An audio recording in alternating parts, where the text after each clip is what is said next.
KTR ED విచారణ కొనసాగుతోంది. కేటీఆర్ను ED అధికారులు సుదీర్ఘంగా ప్రశ్నిస్తున్నారు. ఫార్ములా ఈ రేస్ కేసులో అధికారులు ప్రశ్నిస్తున్నారు. విదేశీ సంస్థకు నిధుల బదిలీపై ఆరా తీస్తున్నారు.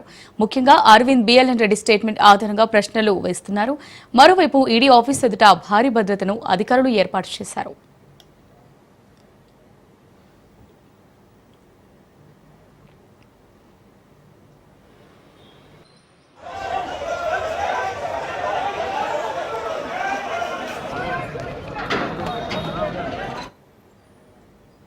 బీఆర్ఎస్ నేతలు సీఎం రేవంత్ తీరుపై ఆగ్రహం వ్యక్తం చేస్తున్నారు.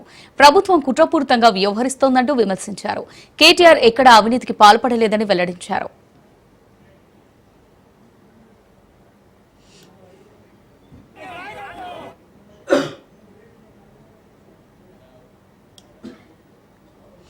ఫార్ములా రేసులో ఎలాంటి అక్రమాలు జరగలేదన్నారు. న్యాయవాది సోమా భరత్ న్యాయస్థానాల ప్రకారమే నడుచుకుంటామని వెల్లడించారు. కక్షపూరితంగానే కేటీఆర్పై కేసు నమోదు చేశారన్నారు.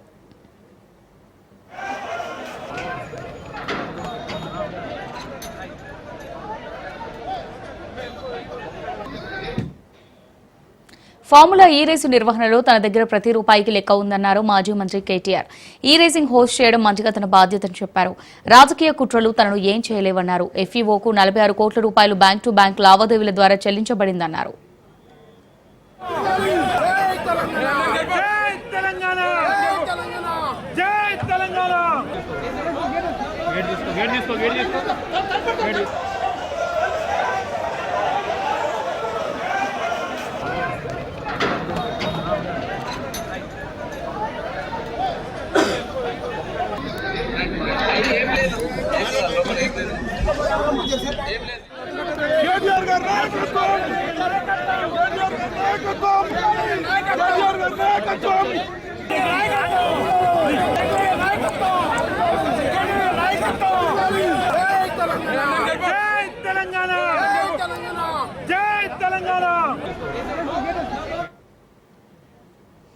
కేటీఆర్ ఈడీ విచారణ కొనసాగుతోంది. కేటీఆర్ను ఈడీ అధికారులు సుదీర్ఘంగా ప్రశ్నిస్తున్నారు.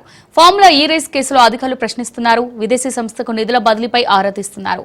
ముఖ్యంగా అరవింద్ బిఎల్ఎన్ రెడ్డి స్టేట్మెంట్ ఆధారంగా ప్రశ్నలు వేస్తున్నారు. దీనికి సంబంధించి మరిన్ని డీటెయిల్స్ మా రిపోర్టర్ రత్నకుమార్ లైవ్ ద్వారా అందిస్తారు. రత్నకుమార్, మరి ఈడీ ఆఫీస్ దగ్గర పోలీసులు ఎలాంటి భద్రతను ఏర్పాటు చేశారు? విచారణ కూడా కొనసాగుతున్నట్టుగా తెలుస్తుంది. దీనికి సంబంధించి అప్డేట్స్ ఏంటి? గత 4 గంటల నుంచి BRS working president KTR ED విచారణ కొనసాగుతోంది. ముఖ్యంగా ఫార్ములా ఈ కార్ రేసులో జరిగినటువంటి నిధుల బదలాయింపుకు సంబంధించి కూడా ఈ విచారణలో అనేక కీలక విషయాలను కేటీఆర్ నుంచి రాబడుతున్నారు. ముఖ్యంగా ఈ కేసులో కేటీఆర్ A1గా ఉన్నారు. ఇప్పటికే A2, A3లుగా ఉన్నటువంటి సీనియర్ ఐఏఎస్ అధికారి అరవింద్ కుమార్, అలాగే బిఎల్ఎన్ రెడ్డి ఇద్దరిని కూడా విచారించడం పూర్తయింది. కాబట్టి వీరి యొక్క స్టేట్మెంట్లను కేటీఆర్ ముందు నుంచి ఈ యొక్క విచారణ అనేది కొనసాగిస్తున్నారు. అయితే వీటన్నిటికీ సంబంధించి ప్రజెంట్ మనతో మాట్లాడడానికి బీఆర్ఎస్ లీగల్ సెల్ లక్ష్మణ్ గారు ఉన్నారు. ఒకసారి అడిగి తెలుసుకుందాం. సార్, ఏ రకంగా చూస్తున్నారు? ఇప్పటికే ఏసీబీ విచారణ పూర్తయింది ఫార్ములా ఈ కార్ రేసులో. ఇప్పుడు ఈడీ అధికారులు విచారణ చేస్తున్నారు. ఏం చెప్తారు? ఈ కేసును ఎట్లా చూస్తున్నారు? అంటే క్లియర్గా ఈడీ అధికారులు main ACB basing on the investigation బట్టి ఈడీ యొక్క ఇన్వెస్టిగేషన్ ఉంటుందండి. ఇక్కడ ప్రివెన్షన్ ఆఫ్ మనీ లాండరింగ్కి సంబంధించిన కొన్ని ఆ సెక్షన్స్ అయితే ఏవైతే వాళ్ళు అలిగేషన్స్ అయితే చెప్తున్నారో దానికి సంబంధించిన ఈరోజు ఎంక్వైరీ ఉండవచ్చు. దాని మీద కొన్ని క్వశ్చన్స్ వాళ్ళు అడిగే అవకాశం ఉంటుంది. అంటే ఏదైతే 50 కోట్లకు సంబంధించిన ట్రాన్స్ఫర్ ఉందో ఫార్ములా ఈ రేస్కు సంబంధించి వాళ్ళు ఇల్లీగల్గా ట్రాన్స్ఫర్ చేశారంటో దాని మీద కొన్ని క్వశ్చన్స్ అడిగే అవకాశం ఉంటుంది. కానీ ఇక్కడ క్లియర్గా అగ్రిమెంట్ బేస్ చేసుకొని ఫార్ములా ఈ కార్ రేస్ కోర్స్ నిర్వహించారు కాబట్టి ఎక్కడ కూడా ప్రివెన్షన్ ఆఫ్ కరప్షన్ జరగలేదు. ఎక్కడ కూడా కేటీఆర్ గారు డైరెక్ట్ ఇన్వాల్వ్మెంట్ అయినట్టు ఎక్కడ కూడా అంటే ఇప్పటి వరకు ఎఫ్ఐఆర్లో ఉన్న ఇంగ్రీడియంట్స్ని బట్టి కావచ్చు, అదేవిధంగా ఏసీబీ అధికారులు కూడా అడిగిన కొన్ని క్వశ్చన్స్ని బట్టి కావచ్చు కేటీఆర్ గారు ఎక్కడ కూడా ఇన్వాల్వ్ అయినట్టు ఆధారాలు వాళ్ళ దగ్గర లేవండి ఇప్పటి వరకు. ముఖ్యంగా ఈ కేసులో ఫెమా నిబంధనలను ఉల్లంఘించారు. ఇండియన్ కరెన్సీని విదేశీ అకౌంట్లకు తరలించేటప్పుడు డైరెక్ట్గా పౌండ్స్ రూపంలోనే తరలించారు. దీని ద్వారా హెచ్ఎండిఏకి కూడా అదనపు భారం పడింది. ఈ రకమైనటువంటి అంటే కనీసం ఆర్బీఐ యొక్క అనుమతి అనేది తీసుకోకుండా వాళ్ళకు ఒక ఇంటిమేషన్ కూడా లేకుండా ట్రాన్సాక్షన్ చేశారు. సో ఇదంతా కూడా చట్ట ప్రకారం అంటే విదేశీ మారక ద్రవ్య చట్ట ప్రకారం కూడా రూల్స్ను ఉల్లంఘించారు అనే దానికి సంబంధించి కూడా ప్రజెంట్ విచారణ జరుగుతున్నట్లు తెలుస్తుంది. మరి ఈ రకమైనటువంటి ఇంటెన్షన్స్ జరిగాయి అంటే క్లియర్గా ఇప్పుడు ఇక్కడ దీనికి సంబంధించి క్లియర్గా ఫెమా నిబంధనలు ఉల్లంఘించినప్పుడు ఆ సంబంధిత ఇంటర్నేషనల్ బ్యాంక్ ఏదైతే ఉందో ఆ బ్యాంక్ యొక్క మేనేజర్ స్టేట్మెంట్ కూడా తీసుకోవాల్సి వస్తుంది. అదేవిధంగా ఇక్కడ హైదరాబాద్ నుంచి ఏ బ్యాంక్ నుంచి పంపించామో ఆ బ్యాంక్ స్టేట్మెంట్ రికార్డ్ చేసుకోవాల్సి వస్తుంది ఆ మేనేజర్ది. అదేవిధంగా ఇక్కడ ఫైనాన్స్ డిపార్ట్మెంట్ యొక్క ఎవరు ఫైనాన్స్ డిపార్ట్మెంట్ ఆర్థిక శాఖను ఎవరు చూశారు, అప్పుడు ఎవరు అమౌంట్ ట్రాన్స్ఫర్ చేశారు వాళ్ళ స్టేట్మెంట్ రికార్డ్ చేయాల్సి ఉంటుంది. అంటే ఇక్కడ దాదాపు ఒక 50 నుంచి 60 మంది విట్నెస్ల స్టేట్మెంట్ రికార్డ్ చేయాల్సిన అవసరం ఉంది. Basing on the witness evidence collect చేసిన తర్వాత అప్పుడు నిజంగా కేటీఆర్ గారు తప్పు చేశారా లేదంటే క్లియర్గానే జెన్యున్గా ఈ ఫార్ములా ఈ కోర్సు నిర్వహించారా అనేది అప్పుడు రివీల్ అయ్యే అవకాశం ఉంటుంది. అంటే అంటే అంటే చట్ట ప్రకారం కూడా గవర్నమెంట్ పరిధిలో ఉన్నప్పుడు ఏదైనా గవర్నమెంట్ నుంచి ఒక ఈవెంట్ అనేది కండక్ట్ చేసినప్పుడు దానికి సంబంధించినటువంటి పూర్తి బాధ్యత ఇప్పుడు ప్రజెంట్ సీనియర్ ఐఏఎస్ అధికారి అరవింద్ కుమార్ ఆ టైంలో స్పెషల్ చీఫ్ సెక్రటరీగా పనిచేశారు, ఆయన ఆధ్వర్యంలో జరిగింది. అలాగే హెచ్ఎండిఏ మాజీ చీఫ్ ఇంజనీరు బిఎల్ఎన్ రెడ్డి ఆయన పర్యవేక్షణలోనే ప్రొసీడింగ్స్ అన్ని కూడా కంప్లీట్ అయ్యాయి. సో వీళ్ళ పాత్ర అనేది గవర్నమెంట్ ఉద్యోగులు ఆ సమయంలో వీధి కీలక పాత్ర అనేది ఉంటుందా, లేకపోతే మంత్రిగా ఆయన ఇచ్చినటువంటి కేటీఆర్ ఇచ్చినటువంటి ఆదేశాలను వీళ్ళు అమలు పరిచారా, లేకపోతే వీళ్ళు ఈవెంట్ని కండక్ట్ చేస్తున్నప్పుడు ఆయన దానికి అనుకూలంగా స్పందించి సంతకాలు చేశారు, ఏ రకంగా జరిగి ఉండొచ్చు? కూడా క్లియర్గా మంచి క్వశ్చన్ అండి. ఇప్పుడు చాలా ఇంటర్వ్యూలో మేము కొన్ని విషయాలు చెప్పలేకపోయినాం. ఇక్కడ అరవింద్ గారు కావచ్చు, బిఎల్ఎన్ రెడ్డి గారు కావచ్చు, కేటీఆర్ గారు కావచ్చు, నిజంగా అగ్రిమెంట్ బేస్ చేసుకొని జరిగినటువంటి ఏది కార్ రేస్ కోర్స్ అది నిజంగా ఈ కోణంలో గిట్ట కేసులు కంప్లైంట్ పెట్టడం పోతే ఇండిపెండెన్స్ వచ్చినప్పటి నుంచి ఇప్పటి వరకు కొన్ని వేల కేసులు అవుతాయండి. ఎప్పుడైనా ఒక వ్యవస్థ నడవాలంటే, ఒక గవర్నమెంట్ నడవాలంటే, ఒక అగ్రిమెంట్ బేస్ చేసుకోవాలంటే కొన్ని విషయాలలో అగ్రిమెంట్స్ కూడా అవసరం లేదు. ఇక్కడ క్లియర్గా హెచ్ఎండిఏ అంటే హైదరాబాద్ డెవలప్మెంట్ అథారిటీ, హైదరాబాద్ డెవలప్మెంట్కి సంబంధించి ఎలాంటి డిసిషన్ తీసుకోవాలన్నా ఆ హెచ్ఎండిఏ పరిధిలోనే ఉంటుంది, వాళ్ళు తీసుకోవచ్చు.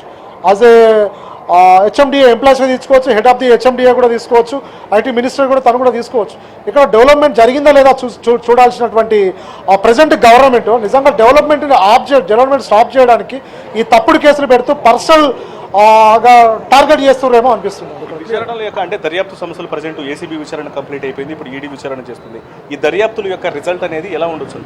క్లియర్గా అండి ఇక్కడ ఈడీ అధికారులు అంటే మనీ నిజంగా తన సొంత అవసరాలకు కేటీఆర్ గారు వాడుకున్నారా లేదా అనే కోణంలో కూడా ఈడీ ఇన్వెస్టిగేషన్ చేసే అవకాశం ఉంటుంది. నిజంగా వాడుకున్నట్లయితే ఈడీ దాని నుంచి తన క్లీన్ చిట్ కూడా ఇవ్వచ్చు కేటీఆర్ గారికి. నిజంగా వాడుకున్నట్టు వాళ్ళు ఏమైనా డాక్యుమెంట్స్ ఎవిడెన్స్ వాళ్ళు కలెక్ట్ చేసినట్టయితే అప్పుడు కేటీఆర్ గారు తర్వాత నోటీసులు ఇచ్చి మళ్ళీ అపియర్ కమ్మనే అవకాశం ఉంటుంది.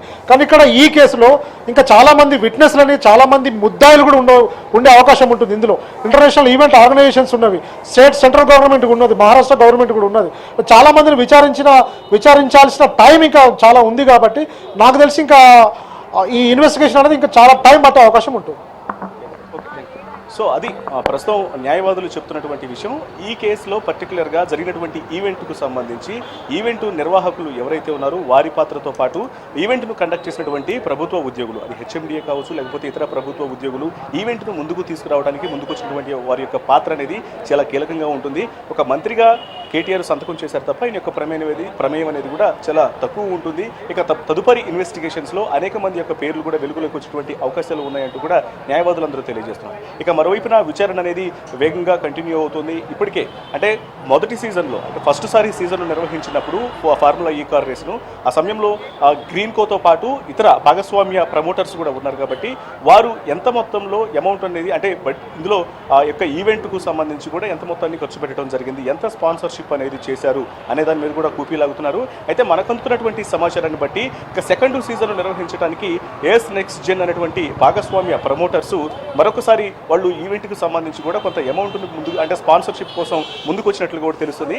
మరి వారు ఎంత అమౌంట్ అనేది పెట్టడానికి ముందుకు వచ్చారు, ఏ రకంగా ఆ ఫస్ట్ సారి ఈవెంట్లో గ్రీన్ కోకు సంబంధించి కావచ్చు, అలాగే ఏఎస్ నెక్స్ట్ జెన్ భాగస్వామ్య కంపెనీలు కావచ్చు, ఏ రకంగా నష్టాలు పాలయ్యాయి. దాదాపు 500 కోట్ల పైగా లాభం వచ్చిందని చెప్తున్నారు. మరి కాకపోతే ఆ నష్టం వచ్చింది కాబట్టి సెకండ్ సీజన్ నుంచి కూడా కొంతమంది ప్రమోటర్స్ వెనక్కి వెళ్ళిపోయినటువంటి పరిస్థితుల్లో ఇవన్నీ కూడా ఈ పరిణామాలు ఎలా సంభవించాయనేటువంటి ఇంటికి సంబంధించిన వివరాలను కూడా కూపీలాగేటువంటి అవకాశాలు కనిపిస్తున్నాయి. ఇక ఇప్పుడు లేటెస్ట్గా మనకంటున్నటువంటి సమాచారాన్ని బట్టి ఎవరైతే మొదటి ఈవెంట్కు ప్రమోటర్స్గా వ్యవహరించినటువంటి గ్రీన్ కోతో పాటు కో పార్ట్నర్స్గా ఉన్నటువంటి ఏఎస్ నెక్స్ట్ జెన్ అలాగే ఇతర భాగస్వామ్య కంపెనీలకు కూడా ఏసీబీ అధికారులు నోటీసులు ఇచ్చి ఈ నెల 18వ తారీఖున విచారణకు హాజరు కావాల్సిందిగా కూడా ఇప్పటికే నోటీసులు జారీ చేసినట్లు కూడా మనకు సమాచారం అవుతుంది. ఇక 18వ తారీఖున వారు ఏసీబీ విచారణకు హాజరై జరిగినటువంటి ఈవెంట్ తాలూకు వాళ్ళు చేసినటువంటి స్పాన్సర్షిప్కు సంబంధించినటువంటి అన్ని వివరాలను కూడా ఏసీబీ అధికారులకు వెల్లడించాల్సినటువంటి అవసరం అయితే ఉంటుంది. ఇక సాయంత్రం వరకు ప్రస్తుతం కేటీఆర్ యొక్క ఈడీ విచారణ కొనసాగనుంది.